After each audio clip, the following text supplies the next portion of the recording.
आपली संस्कृती, आपले संस्कार सदा राहू दे आपल्या सोबत.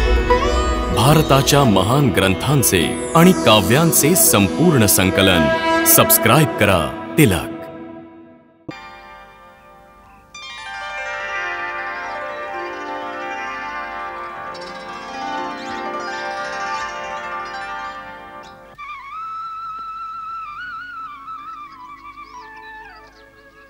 वा लक्ष्मणा वा.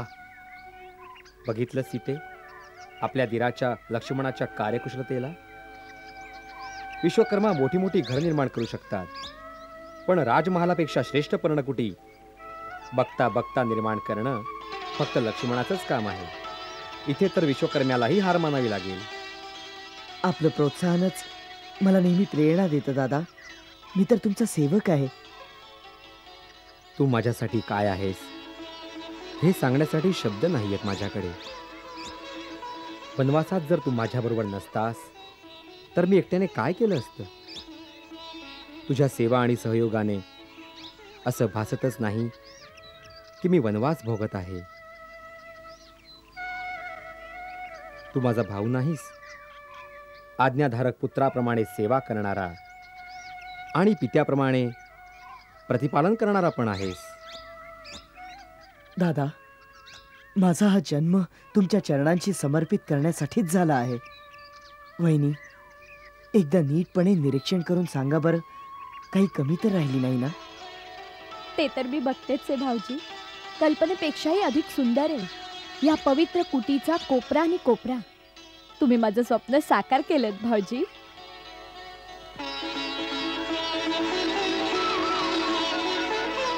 दादा, तुम्ही अगदी योग्य स्थानावर बसला आहात. हे स्थान मी आपल्यासाठीच बनवलेलं आहे, आपल्या संध्यावंदनासाठी, आणि त्याबरोबर फुलंही ठेवलेली आहेत. कसं आहे दादा? अतिउत्तम लक्ष्मणा. ह्या वटवृक्षाखाली किती शांती आहे.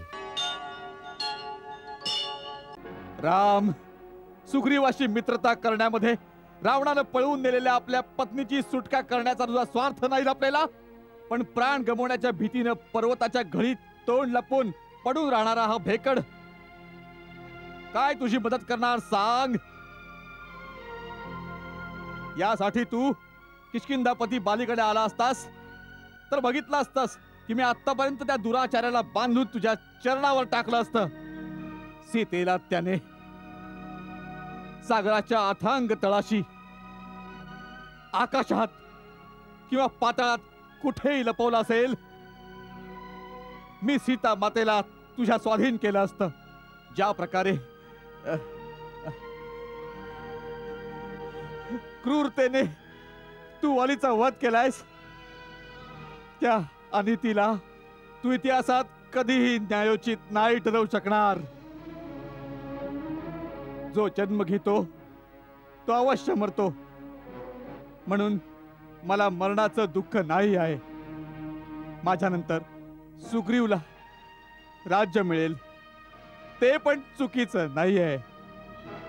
चुकीचं हेच आहे की तू मला रणांगणात माझ्याशी वीराप्रमाणे युद्ध करून नाही मारलंस. मला अधर्मानं मारलायस तू. तू माझी निरपराध हत्या केली आहेस. तुझ्या या पापाचं प्रायश्चित्त कधीच नाही होणार रामा, कधीच नाही होणार.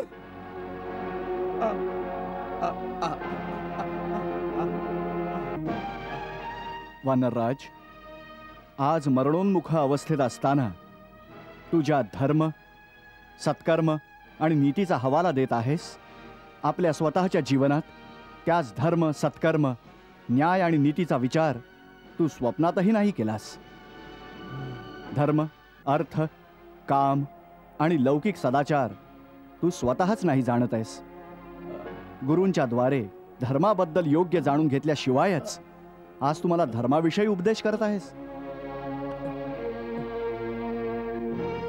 माझी निंदा करताना तू मला निरागस बालकाप्रमाणे दिसतो आहेस. तू स्वतः चपळ आहेस आणि चंचल चित्त असलेले अजित आत्मा वानर तुझे मंत्री आहेत. ज्याप्रमाणे एक आंधळा दुसऱ्या आंधळ्याला रस्ता दाखवतो, तसेच तुझे चपळ मंत्री तुला सल्ला देतात. मग तू धर्माचा विचार कसा काय करू शकतोस? धर्माच्या सूक्ष्म स्वरूपाला कसं समजू शकतोस? धर्माची गोष्ट तर दूरच राहिली. आपल्या मर्यादित सामर्थ्याच्या मस्तीत चूर राहून तू तर सामान्य लौकिक आचार व्यवहाराचा विचारही नाही केलास. मोठा भाऊ, पिता तथा गुरु तिघही एकसारखेच पूजनीय मानले गेलेत. त्याचप्रमाणे धाकटा भाऊ, पुत्र तथा शिष्य तिघही एकसारखेच मानलेत. पुत्राची पत्नी, भावाची पत्नी तथा बहिणीशी आपल्या कन्येप्रमाणे पवित्र संबंध ठेवणं सांसारिक, सामाजिक आणि नैतिक धर्म आहे. परंतु तू कधीही कोणत्याही मर्यादेचं पालन नाही केलंस. आपला छोटा भाऊ सुग्रीवावर अन्याय करून त्याचा दोष नसताना त्याला संकटात टाकलंस आणि त्याच्या जिवंतपणीच त्याची पत्नी रुमाला अधर्म आणि अनितीनं पत्नीप्रमाणे स्वतःच्या अधीन ठेवलंस. अशा पुरुषाचा वध करणंच त्याच्यासाठी योग्य दंड मानला आहे.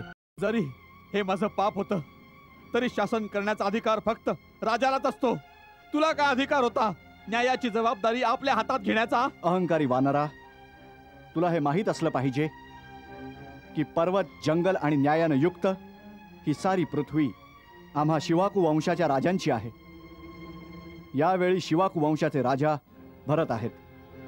त्यांच्याच आज्ञेचं पालन करणारा आणि पवित्र शिवाकू वंशाचा वंशज या नात्यानं इथले पशु, पक्षी, नर, वानर सगळ्यांबद्दल दयाभाव ठेवणं किंवा त्यांना दंड देण्याचा अधिकार मला प्राप्त आहे. धर्मात्मा राजा भरत या पृथ्वीचे पालन करते आहेत आणि ते असताना कोणीही प्राणी धर्माविरुद्ध आचरण नाही करू शकत. म्हणूनच आम्ही सर्व त्यांच्याच आज्ञेनं श्रेष्ठ धर्माप्रमाणे स्थिर राहून तुझ्यासारख्या धर्मभ्रष्ट पुरुषांना विधिवत दंड देतो. वाली, सत्पुरुषांचा धर्म अतिसूक्ष्म आहे. तो समजणं खूप कठीण आहे. इतकं जाणून घे, जर राजानं पाप्याला दंड दिला तर पापी तो दंड भोगून निष्पाप ठरतो. परंतु जर राजानं पाप्याला उचित दंड नाही दिला तर त्या दंडाचं फळ राजाला स्वतःला भोगावं लागतं.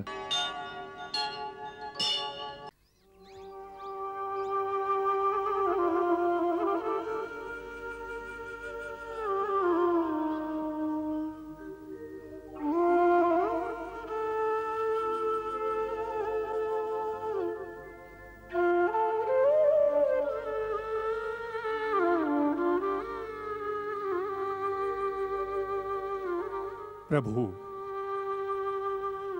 महाराज सुग्रीव यावेळी अत्यंत शोकावस्थेमध्ये आहेत. आपण त्यांचं सांत्वन करा, त्यामुळे ते किष्किंधाचा राज्यकारभार सांभाळू शकतील. काय मित्रा? प्रभू, आपल्या भावाला मारल्यानंतर राजा बनणं माझ्या आत्म्याला पटत नाही. मी महापापी आहे.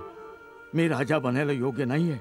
मी निश्चय केलाय, संन्यास घेऊन वनात निघून जाईन, म्हणजे आपल्या पापाचं प्रायश्चित्त घेऊ शकेन.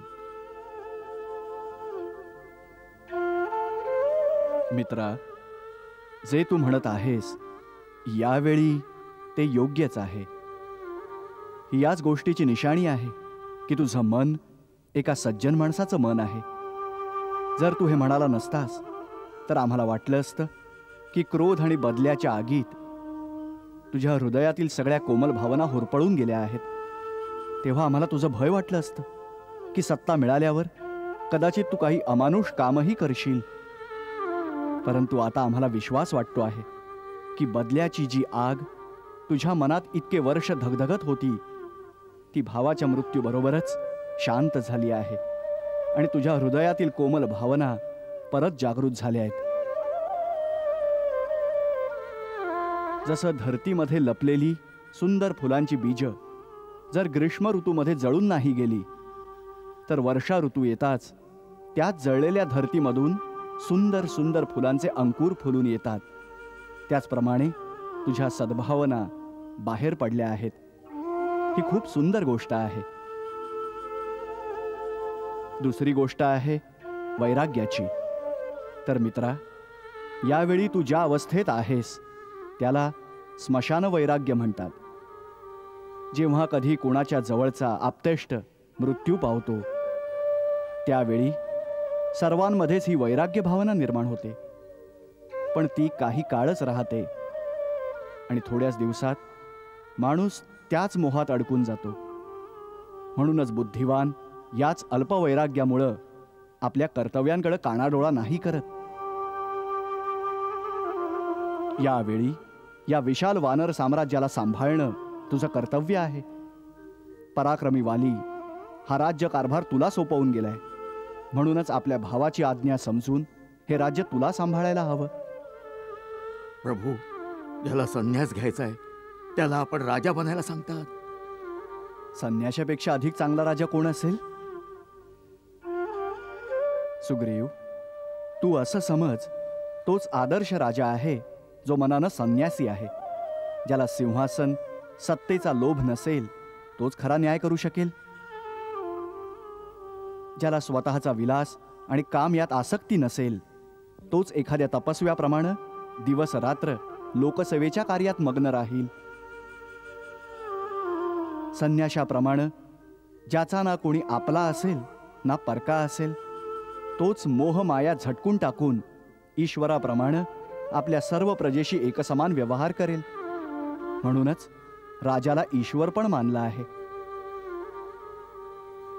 मित्रा, जर अशी वैराग्य भावना तुझ्या मनात स्थिर झाली तर तू आदर्श राजा बनशील. परंतु असं होणार नाही, कारण हे क्षणिक वैराग्य आहे. म्हणून यावेळी आपलं कर्तव्य समजून हे राज्य सांभाळ, हीच माझी विनंती आहे. माझी आणखी एक विनंती आहे. आपण आज्ञा करा प्रभू. वाली राजकुमार अंगदला आमच्या आश्रयाला सोडून गेले आहेत. म्हणूनच आमची इच्छा आहे की आपल्या राज्याभिषेकाबरोबरच अंगदलाही युवराज पदावर नियुक्त केलं जावं. असंच होईल प्रभू. हा अत्यंत कल्याणकारी विचार आहे प्रभू. प्रभू, जर आपण कृपा केली तर किष्किंधेला येऊन आपण स्वतः आपल्या हाताने महाराज सुग्रीवांचा राज्याभिषेक करा. वृक्षराज, मी वचनबद्ध आहे, ज्यामुळे 14 वर्षापर्यंत मी कोणत्या शहरात अथवा गावात प्रवेश नाही करू शकत. माझ्याऐवजी लक्ष्मण किष्किंधा जाऊन महाराज सुग्रीवांचा राज्याभिषेक करेल. हनुमान प्रभू, तुम्ही सर्व जाऊन राज्याभिषेकाची तयारी करा. जशी आज्ञा प्रभू.